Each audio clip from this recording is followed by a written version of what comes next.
Good morning, Your Honors. May it please the Court, Edward Geddes here on behalf of the City of Homestead. I'd like to reserve 3 minutes of my time for rebuttal. The 4 documents that are at issue in this appeal and cross-appeal are 4 components of a single email chain. And they were all contained in the claims management file. Yes, correct. The risk management file. And obviously the Court has had an opportunity to review these documents in camera. The documents are correspondence communications between the city manager, the city's risk manager, Priscilla Thompson, the city's insurance carrier, and the city's attorney. And no one candidly in the trial court disputed that. Let's start with documents 3 and 4. Okay, that's the issue. That's the substance of the main appeal. No one disputed that the documents 3 and 4 were actually part of the risk management claims file, and Dr. McDonough never claimed that they were improperly placed in the file. And candidly, when you consider the substance of the communication, it's not surprising. And these communications in the risk management file occurred after the April 21st, 2014 notice of intent to file a claim letter that was filed against the City of Homestead, specifically putting the city on notice that the plaintiff intended to seek damages against the city for the conduct of the officer. Absolutely. So that's what happens first. Section 768-28 notice of claim preceded all that. You get the notice of claim, and then you have these internal discussions that are placed in the risk management file. Correct. And so, well, you have the notice of claim, and then do you have the public records request?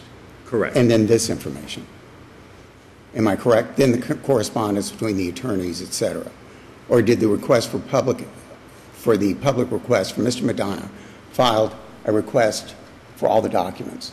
There have been 2 requests. There were 2 requests. I'm talking about the first one. The first request came after the notice of claim and came after the city had begun the discussions about whether it would, 1, provide a defense for Officer Right, so Rovito. that occurred after the public records request that he filed. No. The communication, the exchange that's at issue in those documents preceded the first public records. That's what I'm saying. Yes, that's correct, Your Honor. Yeah, the notice of intent was April 21st, 2014. The documents were generated on July 7th, July 8th, and July 9th of 2015, and then on October 12th of 2015 is the first public records request. Correct, Your Honor. Right. And what occurred here was a fairly unusual scenario, because what the trial court didn't conclude, well, these documents were improperly placed in the file, or there was some reason for you all were trying to hide the documents. There wasn't that kind of a finding. Instead, what the trial court concluded was, well, I don't really think that these 2 components of that 4-part communication, and I'm quoting here, implicate the purposes of protecting claim evaluation. In other words, the trial court created an exception to the exemption that's created by statute. The trial court also said, I don't see where you're harmed by this. So he created another exception. Right. I mean, it was the, what's the big deal? And listen, we're absolutely candid. Standing those on their own, those 2 documents don't do any harm. Okay. But the fact of the matter is that the standard? Is that the standard? No, it's not. So then a new standard was being created, is your argument? Absolutely. And that's where I think the trial court went awry. There is no carve-out in the claims, the risk management claims file exemption that's in the statute. Now, the appellee argues that because the first response to the public records request only cites to Section 119.071, subsection 1D1, saying that they're exempt under the attorney's mental impression exception, precludes the confidentiality of these documents under a different statute, which was later cited to in a supplemental denial of the public records request. Right, and respectfully, the city entirely disagrees. There is no case law, none whatsoever, that stands for the proposition that if the city makes a timely but incomplete response, that there is somehow a prohibition from invoking. You're stopped from ever invoking an additional grounds. And when you think about the purpose of the exemptions are to protect the documents. If somehow the confidentiality disappeared because someone didn't correctly or timely assert it, you're defeating the legislative purpose of protecting the document. Let me ask you this. Would these documents fall under the attorney-client privilege? I believe the only one that, well, there's the undisputed document, document 5, which was is retainer. undisputed. That's not the 4. And so I would say that with respect to document, there is one. One of the two in the cross appeal, I think does fall in the attorney-client exception. Right. The others I would acknowledge to the court, I don't think fall under that particular provision, but they do definitely fall under the later asserted provisions. And in fact, let me suggest to the court that there is appellate support for the notion that you can amend your response, assuming it's timely. I will concede that if the city had simply ignored the requests and remained silent and had to wait until a lawsuit was filed to get any kind of a reaction from the city, we'd be in a different scenario. Well, the secondary response that does cite to the other statutes Correct.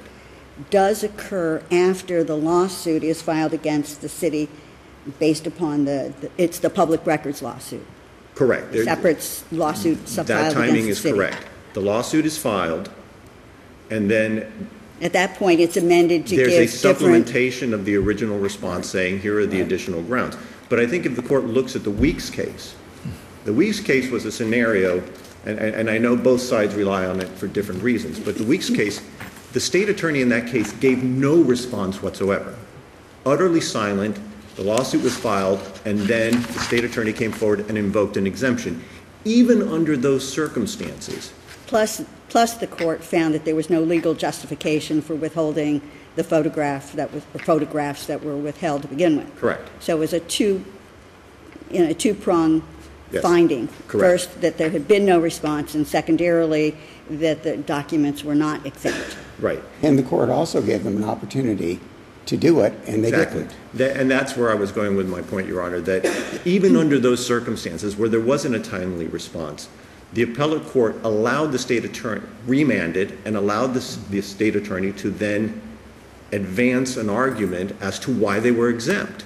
So here's a situation where you have a late amendment or supplementation of a response to provide the justification for why the documents were withheld. I lost track of my time, so I don't know. You've used it. I don't have to keep time anymore, so it doesn't matter to me. And I'm no better than he was. If the court has specific questions, and I know there are a lot of issues raised, if the court has specific questions of me, I'm happy to address them on either the appeal or the cross appeal. If not, I'll reserve my time and for rebuttal and address the other points. Thank you, Thank you. counsel. Good morning, Your Honors. Alan Greenstein on behalf of Dr. Morning. Eric Good to see you. McDonough. How are you, Judge? Let me make some points first. Obviously, I have not seen the documents. Right. So I'm sort of in the blind. So when counsel points out that I didn't make an objection to that, that's because I never saw them. So I have no idea what's in them. Putting that aside for the moment, I think a timeline is important in this case. And first, let me apologize. On page 1 of my answer brief, I made a mistake as to the date, and that's important. The date of the Merguido complaint was April 13th of 15. I put May 18th of 15. Okay. That should be corrected.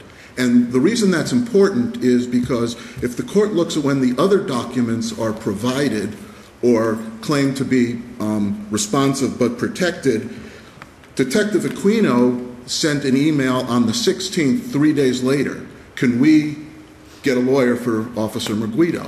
After that, it's in July, those 4 documents are then generated, And I believe, without seeing them, I have no way of knowing this for sure, that they're all related to the Merguido defamation case. Now, keep this in mind. The first complaint filed by Dr. McDonough alleges only Officer Merguido. The city is not a defendant. They cannot be responsible for this. But didn't he put the city on notice of an intent? No, he put the city on notice for something else. They're unrelated. They're related to the same incident, but they're not the same. But it's related to the same incident. Well, it's related, but it's not the same. I'm sorry. April 2014, you put them on notice, and then if I remember right, his public records request says that it's a defamation action. Right, no. Let me correct. What happened was Dr. McDonough, don't hold me to the exact date, October 29th, 12, was held by the police. Right. He claims a Fourth Amendment violation. Right. That's what the city was put on notice about, a false arrest. If the court reads the notice of claim, there's nothing about a defamation suit because 768 only requires the city to... But there's nothing that precludes an amendment to a complaint to add additional causes of action. And when you put the city on notice and say unequivocally, please take notice that the above-named claimant intends to file a claim pursuant to Florida Statute 768-28 against the city of Homestead, the Homestead Police Department and their agents and police officers, and then talks about based upon the conduct of this officer. Absolutely. You're absolutely right, Judge. But the conduct, if the court reads it closely, one, has nothing to do with him lying to the police, first of all. Second of all, the city is only put on notice for things they're responsible for. Well, you're saying that the detention was unlawful. I'm saying that, yes, that's what he's alleging. Obviously. No, that's what it says in the letter of intent, that they're going to be claiming that the conduct of the officer was unlawful. Yes, sir. Yes, ma'am. For which the city could be held responsible. Yes. However, that's not the defamation suit. But you can amend a complaint to add additional causes of action. But, Your Honor, the defamation suit only goes to him lying about what happened. It does not go to the underlying facts of him being unlawfully arrested. And specifically, the city is not named.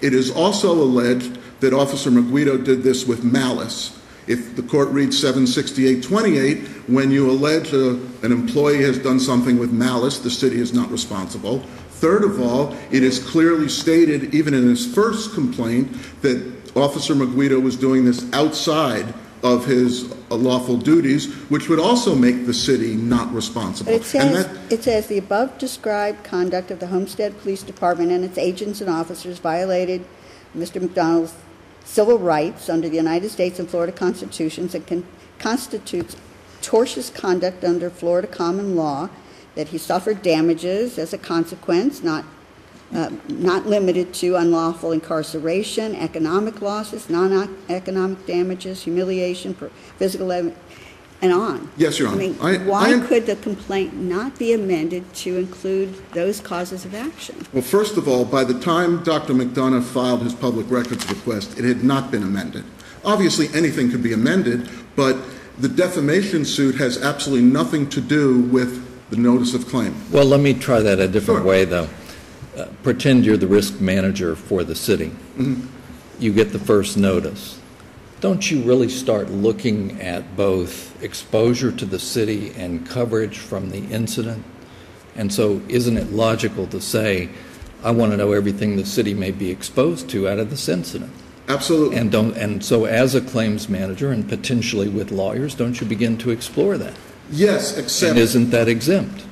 Except in this case, when Detective Aquino wrote that email, he particularly asked, can we represent him on this case? It would normally be, if he was being sued for false arrest without malice, the city would automatically represent him. What happens is, because it's a defamation suit, the city is not named, the city is not liable, they then want to know, can we give him a lawyer? And and again, since I haven't read the emails, I have no idea, but I'm presuming they all relate to whether or not the city can provide a lawyer for this man because of he's a city employee. Well, which presents the musical question, is another shoe going to drop? Yeah, but the statute specifically says that the risk management is only allowed for things they're liable for. And at the time they received both Detective Maguido Officer Maguido was sued, and they got the public records response. The city is not liable for anything that happens as a result of this case. Absolutely not. Well, but the problem you've got with that argument is this circle that we're going around that the other two judges are discussing with you. The problem is, then aren't you saying let's open the door to just saying, we're going to say in our letter of intent just A. Therefore, now we're going to ask you for all the documents. Once we get those, now we're going to amend, add B, and add you as a party. No, and that a risk manager can't run that risk. Yes, I understand that, except if you read the complaint, look, I mean, obviously anything can be amended to anything, okay? But we've read the complaint. What's that? And we've read the complaint. Right, but the complaint is specific as to him lying about this, where the city is not named, so an amendment would be not really an amendment, it would be a whole new complaint alleging something different. And that's why this is different. But the records that you're seeking to obtain are specific to the city's decision whether or not to defend the officer. Right. That's all you're requesting is their decision, what went into their decision-making as to, well, two things. Their decision-making as to whether or not to provide a defense, and then their decision of hiring a particular law firm to do that. Yes, that's what you're seeking. That is what we're seeking. And you don't think that those are exempt documents under...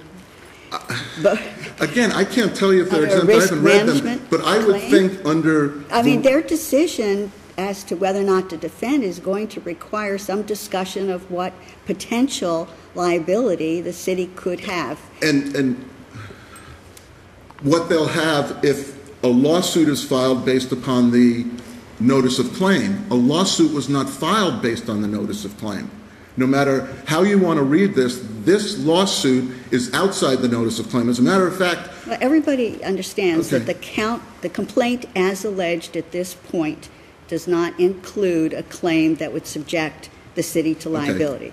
But we also, I think, also agree that you can amend the complaint potentially to add other causes of action that could potentially subject the city to liability. Yes. I mean, I can't say no, but that's... And you haven't signed a release, entered into a release with the city saying, we're not going to sue you after you've sent them the letter of intent saying we're going to sue you. As a matter of fact, a lawsuit has been filed based on that notice of claim, unrelated to the definition. Well, I mean, but as to the underlying issue with the officer. No, that's correct. It was not released, absolutely.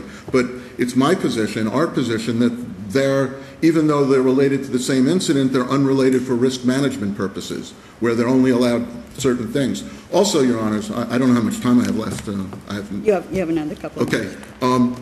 There's also the issue of the Aquino memo and other things that were provided after we filed the lawsuit, which is a violation of the Florida 119. We believe that Aquino email and Ms. Menashe's response to that should have been provided originally to the original request, and it was only given to us after the complaint was filed, which means they have violated Chapter 119, and we'd be entitled to attorney's fees because of the violation of Chapter 119. Well, apparently, so there's two issues. They interpret the two requests differently.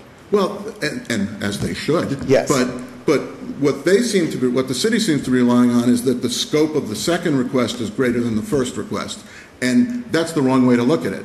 The way to look at it is, does this first request allow Dr. McDonough to get that email? And clearly, by the wording of his request, that Aquino email relates to the decision to hire Weiss Sirota. The city obviously doesn't claim it's protected because they gave it to him after the second request. So the only issue is, should it have been provided on the original request? And if it had, would Dr. McDonough even filed a complaint? Remember, this occurred after the complaint is filed. Let me go back to a jurisdictional question on that issue. My understanding of the record is that the trial court reserved ruling on the entitlement of attorney's fees. Why would that not be a non-final, non-appealable order? Did the trial court reserve ruling on that? Well, on the entitlement issue? Yes, they did reserve on the entitlement. However, he denied as to the late He denied our request for a violation of Chapter 119. I don't have the order right at my fingertips, but he denied that as to that particular document. So that's why we cross-appealed, because... So that's on document number 5? No, document number 5, we conceded. Okay, It has to do with Aquino's email. When I filed the complaint, we alleged that there was a document we should have been given. The judge denied that, said that was not a violation of Chapter 119. I don't have, so therefore that's what part of our cross-appeal So is about. it's only on that issue, not on the entitlement? Well, I also did it on the entitlement to attorney's fees. But you would agree that's non-final, non-appealable? Well, he also reserved, I think it should have been granted, we should have been entitled to attorney's fees, and maybe he should have withheld on the hearing. Maybe that's real technical about that, but I think that obviously is non-final. Maybe that's why we're here, but I wanted to make sure that the court was aware that there's two issues involved. A, are we entitled to documents? B, would we be entitled to attorney's fees because of a violation of Chapter 119? So I don't know if my time's up. It is now. All right. Thank you very much, Your Honors. Thank you.